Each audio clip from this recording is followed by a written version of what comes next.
नमस्कार दोस्तों, क्या आपने इंजीनियरिंग की है केमिकल में या इंस्ट्रूमेंटेशन में या इलेक्ट्रिकल में या मैकेनिकल में या फिर बीआईएस में या इनसे रिलेटेड किसी फील्ड में, मतलब रेलेवेंट फील्ड में आपने की है जो इनसे रिलेटेड है, इनके इक्वलेंट है, तो इस फॉर्म को आप भर सकते हैं। आज की जो वैकेंसी आई है वो आई है आपकी गेल से। ये गेल एक महारत्न पीएसयू है, यानी गवर्नमेंट की कंपनी है, जिसमें आपको सारे बेनिफिट गवर्नमेंट के ही मिलते हैं। सैलरी इसमें आपको 60,000 से लेकर 1,80,000 रुपये के बीच में मिलेगी। 73 टोटल पोजीशन है, इसमें वैकेंसीज है। और कौन कौन से आपके इसमें केमिकल से जो इससे रिलेटेड सब्जेक्ट हैं, डिसिप्लिन है, कौन कौन से आएंगे इसके अंदर, वो हम देखेंगे। इंस्ट्रूमेंटेशन के अंदर कौन कौन से आएंगे वो भी देखेंगे। इलेक्ट्रिकल से रिलेटेड कौन सी डिसिप्लिन है वो देखेंगे। बीआईएस से रिलेटेड कौन सा डिसिप्लिन है वो भी देखेंगे। ठीक है, ये सब कुछ हम देखने वाले हैं। तो साथ में देखेंगे इसकी एलिजिबिलिटी के साथ ही देखेंगे एज लिमिट और एप्लीकेशन प्रोसेस। सबसे पहले मैं आपको इसमें एक इंपॉर्टेंट चीज़ बता दूं कि इसमें अप्लाई करने के लिए आपके पास गेट 2025 मार्क्स होने चाहिए या आपने इसका फॉर्म भरा हुआ होना चाहिए। ठीक है, तो कैंडिडेट का जो इसमें सिलेक्शन होगा वो गेट के मार्क्स के बेस पर होगा, यानी गेट के मार्क्स पर आपके फॉर्म की शॉर्टलिस्टिंग होगी, आपका वो होगा, फॉर्म सेलेक्ट होगा। फॉर्म सेलेक्ट होने के बाद फर्दर जो इनका प्रोसेस है वो गेट के ही बेस पर होगा। ठीक है, आगे चलें और इसमें पहले वैकेंसीज की बात कर लेते हैं। एग्जीक्यूटिव ट्रेनिंग की वैकेंसी है हर एक फील्ड में। एग्जीक्यूटिव ट्रेनिंग आपकी पोस्ट का नाम रहेगा। 21 टोटल इसमें वैकेंसी रहेगी। 8 अनरिजर्व के लिए है, इसमें से 2 ईडब्ल्यूएस के लिए, ओबीसी के लिए 6 है, एससी के लिए 3 है और एसटी के लिए 2 है। फिर ये आपकी केमिकल के लिए थी। ठीक है, इंस्ट्रूमेंटेशन की बात करें तो टोटल 17 वैकेंसी है। 17 में से नॉन रिजर्व के लिए 1 ईडब्ल्यूएस के लिए, 4 ओबीसी के लिए, 2 एससी के लिए और 1 एसटी के लिए है। फिर इलेक्ट्रिकल की बात करें तो 14 वैकेंसीज है। 14 में से 6 आपकी अनरिजर्व के लिए है, 1 ईडब्ल्यूएस के लिए है, 4 ओबीसी के लिए है, 2 एससी के लिए और 1 एसटी के लिए है। नेक्स्ट है आपका मैकेनिकल का डिसिप्लिन, और उसके अंदर भी सब डिसिप्लिन है, वो भी देखेंगे। 8 वैकेंसीज है टोटल इसमें तो, और 8 में से 4 आपकी अनरिजर्व के लिए। ठीक है, 0 है मतलब आपकी ईडब्ल्यूएस के लिए, मतलब ईडब्ल्यूएस के लिए इसमें कोई वैकेंसी इन्होंने नहीं रखी है। और बात करें ओबीसी के लिए 2 वैकेंसी है, 1 एससी के लिए और 1 एसटी के लिए है। ठीक है, फिर नेक्स्ट है आपका बीआईएस का डिसिप्लिन। इसमें 13 वैकेंसीज है टोटल। 13 में से 5 अनरिजर्व के लिए है, 1 ईडब्ल्यूएस के लिए, 4 ओबीसी के लिए, 2 एससी के लिए और 1 एसटी के लिए। तो ये आपका पूरा वैकेंसीज का ब्यौरा दे दिया है मैंने, पूरा आपको समझा दिया है कि कितनी वैकेंसीज किस कैटेगरी के लिए है और आपको किसके बेस पर इसमें अप्लाई करना है। ठीक, आगे बढ़ते हैं। ये आपका पीडब्ल्यूडी कैटेगरी के लिए है।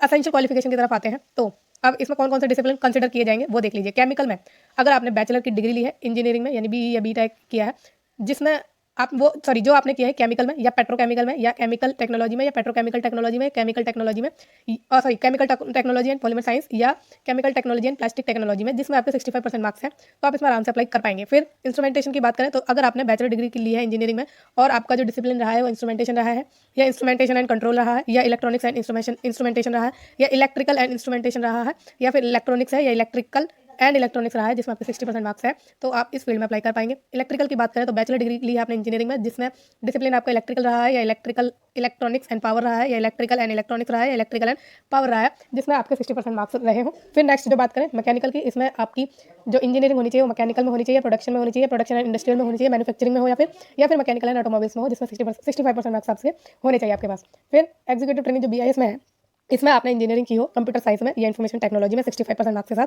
या फिर बैचलर डिग्री आपने की हो, ठीक है, विद मिनिमम 60% मार्क्स, और मास्टर डिग्री आपने की हो एमसीए यानी कंप्यूटर एप्लीकेशन में, वो 2 साल की होनी चाहिए और आपके 65% मार्क्स उसमें होने चाहिए। ठीक, तो अगर आपने बैचलर डिग्री की है आपने किसी भी डिसिप्लिन में और वो 60% मार्क्स के साथ की है और आपने एमसीए किया हुआ है 2 साल का, 2 साल की डिग्री होती है मास्टर्स की, तो वो अगर आपने की है तो 65% मार्क्स उसमें होने चाहिए, या तो आपके पास ये वाली क्वालिफिकेशन हो या फिर ये वाली हो। ठीक है, तो टोटल 5 है आपके एग्जीक्यूटिव ट्रेनिंग की पोस्ट, और अलग अलग डिसिप्लिन हमने देख लिया, उसमें भी कौन कौन से सब्जेक्ट शामिल है वो भी हम देख चुके हैं। ठीक है, ये सारी चीज़ें हमने देख ली। अब रिलैक्सेशन, एज का रिलैक्सेशन मिलेगा कैटेगरीज वालों को। आगे बात करें टर्म्स एंड कंडीशन, यहाँ पे आ गया है, तो only full time regular course will be consider, तो फुल टाइम रेगुलर कोर्स इसमें कंसिडर किए जा रहे हैं और आपकी रिकॉग्नाइज होनी चाहिए। अगर इंजीनियरिंग डिग्री की बात करें जो इन्होंने डिमांड की है वो मैंने आपको बता ही दिया है कि बीई हो या बीटेक हो या बीएससी इंजीनियरिंग हो, और कैंडिडेट हैविंग 5 ईयर्स बीई या BTech plus ME MTech integrated dual degree in engineering in relevant discipline shall also be consider. तो 5 साल की जिन्होंने बीई या बीटेक की है साथ में एमई एमटेक किया हुआ है, टोटल 5 साल हो जाएंगे।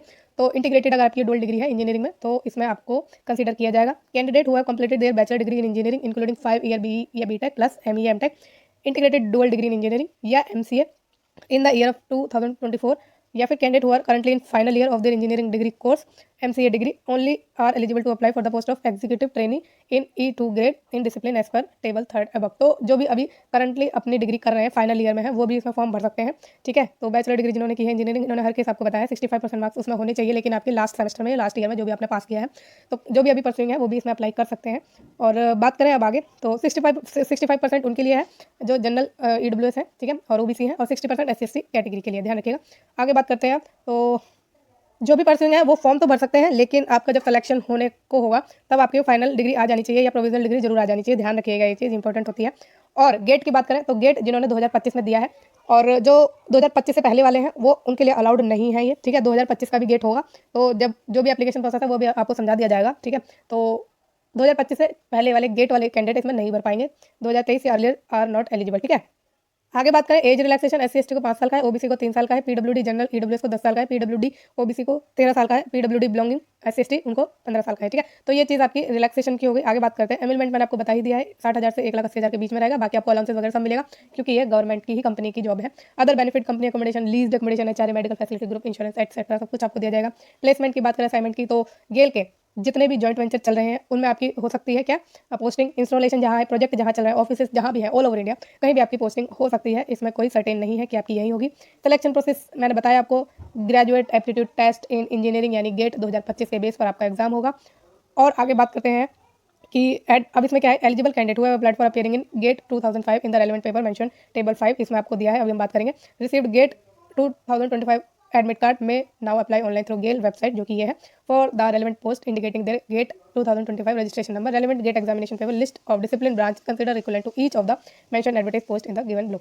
तो इसमें क्या करना है, आपको गेट का रजिस्ट्रेशन फॉर्म भरना है, वो फॉर्म जो आपको रजिस्ट्रेशन नंबर मिलेगा वो आपको गेल के फॉर्म में भर देना है। तो एग्जीक्यूटिव ट्रेनिंग केमिकल में कौन कौन से डिसिप्लिन है, ब्रांचेस है, वो मैंने आपको बताया, chemical, petrochemical, chemical technology, petrochemical technology, chemical technology and polymer science और chemical technology and plastic technology. तो इसमें जो गेट का पेपर आप भरेंगे वो केमिकल इंजीनियरिंग का भरेंगे, फिर इंस्ट्रूमेंटेशन के लिए आप इंस्ट्रूमेंटेशन इंजीनियरिंग का भरेंगे, इलेक्ट्रिकल के लिए इलेक्ट्रिकल इंजीनियरिंग का भरेंगे, मैकेनिकल के लिए मैकेनिकल इंजीनियरिंग का, BIS के लिए computer science and information technology का गेट का पेपर आप भरेंगे।